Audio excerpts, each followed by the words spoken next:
Back for another JMU Women's Lacrosse Coaches Show with head coach Shelley Klaes-Bawcombe. And coach, you're already at the halfway point of CAA play, and you come in at 3-0 as you get ready to start a 3-game road trip.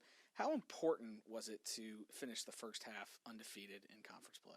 Well, it's incredible because, one, we had lost some confidence in the early season, and two, we have an expectation that we're going to be in that CAA tournament in 2 to 3 weeks. So, we had to accomplish the goal of winning for so many different reasons. But it's going to be imperative that we continue to keep ourselves focused on one game at a time, just like we did up until this point. Coming last week, you won twice, a nail-biter on Friday against Drexel, where you guys pretty much played behind the whole game, and then a very different game on senior day as your team had the biggest win ever over Hofstra. Just talk about both of those wins and the contrasting styles that you won both. Yeah, I mean, the Drexel game was a exact opposite of what we experienced in Colorado, in Penn State, and UVA this year, where we had been leading the whole game, and then an opponent comes in and steals it from you. So, like I said in the post-game interview, we were really excited to be on the other side of the ball. The team that was coming back and finding the energy and stamina to be able to produce, great plays to finish the game. I'm happy that our team showed that second half mentality that we need to be able to win big games. Obviously no team wants to show up flat. I thought we were flat all over the field. I thought our movement was flat. I thought our communication was flat. I thought our goaltending was flat. And we were just allowing Drexel to get more and more confident as the game went on. They were holding the ball. It was really hard for us to find any sort of moment to change that game, but we did.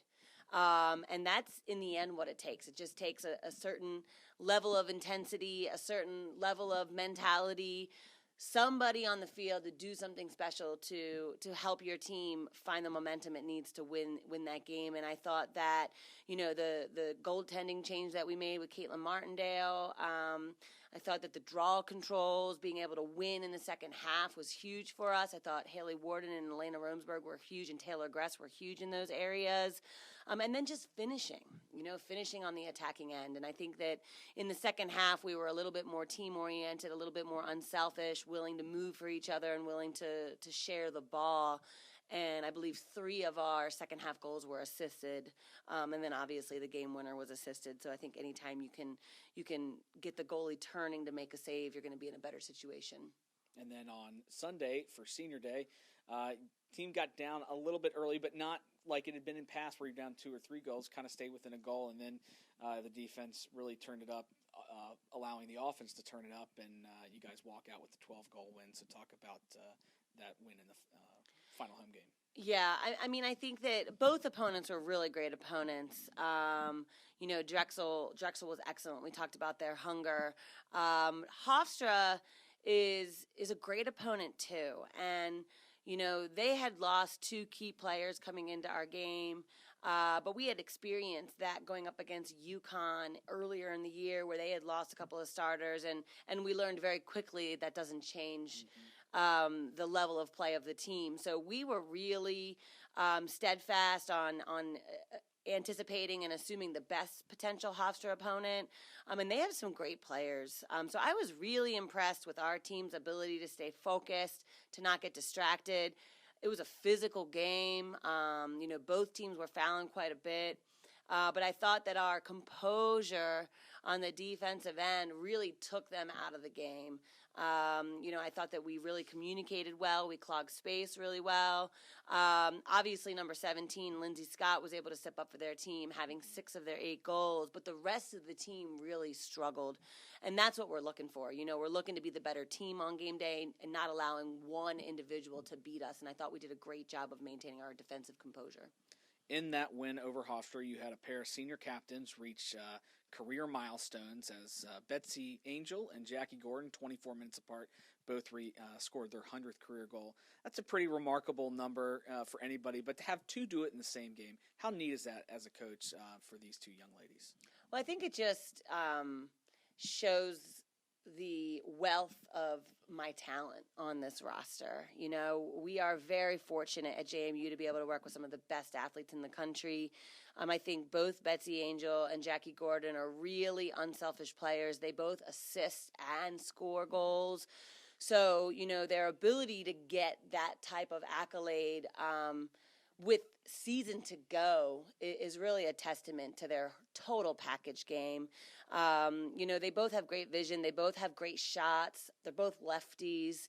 They have a great connection with each other and with their teammates. And it's just a great feeling for them to be able to do it at home on senior day, where they're going to be able to remember that game even more.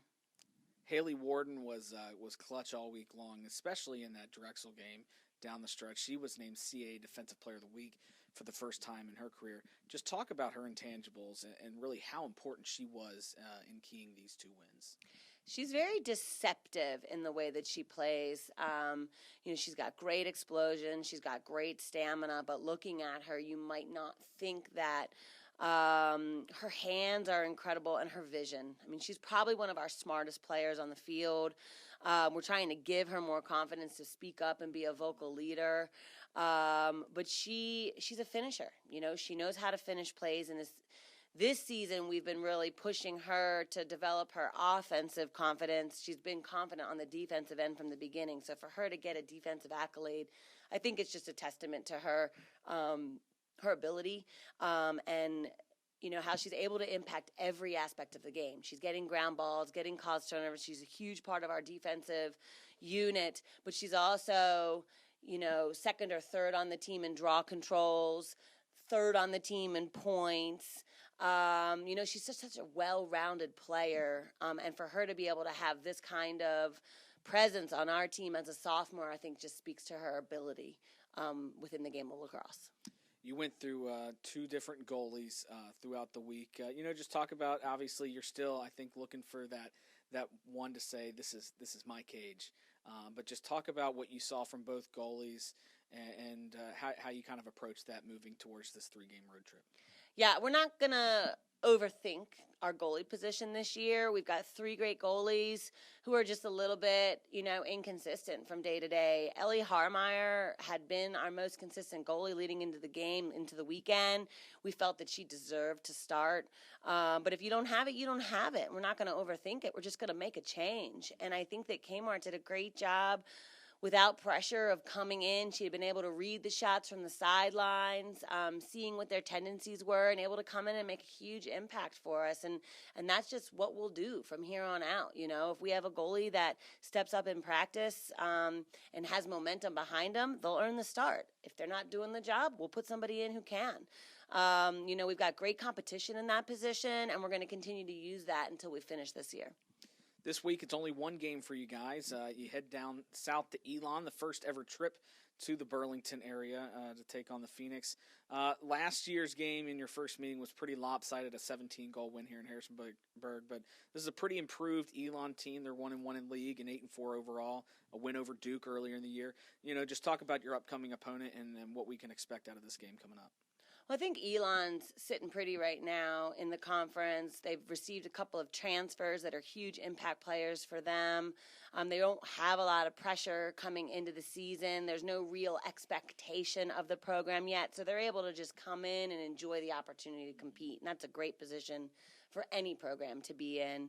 And they're thriving in it. You know, they're proving that they can win big games and they can win against tough opponents. So, you know, I think for us it's an opportunity to prove just how far we've come. We're a much stronger team right now than we were when we played High Point, a common opponent that we have that they've beaten and we've lost to. And so this is just an opportunity for us to show just how far we've come. You know, they play a zone as well. They have different pressure levels within that zone, so we'll be ready for anything that comes at us there. They have a goalie who can be a great goalie on any given day, depending on the level of composure of the shooter attacking her. And they're really strong on the draw, So, I think they have a couple of offensive weapons that can really hurt you if you're not communicating and focusing on your feet. So I'm excited for this opportunity to see just how far we've come. I think they're a great opponent. I have a lot of respect for not only their athletes on the team, I've recruited many of them, but also their coaching staff. And I'm just excited to see what JMU can do on game day on Friday. Well, the Dukes take on the Elon Phoenix Friday night, 7 p.m. at Rudd Field down in Elon, North Carolina. You can watch that game live for free on Phoenix All Access and Madison HD Sportsnet. Coach, good luck this weekend, and we'll see you next week. All right, thank you.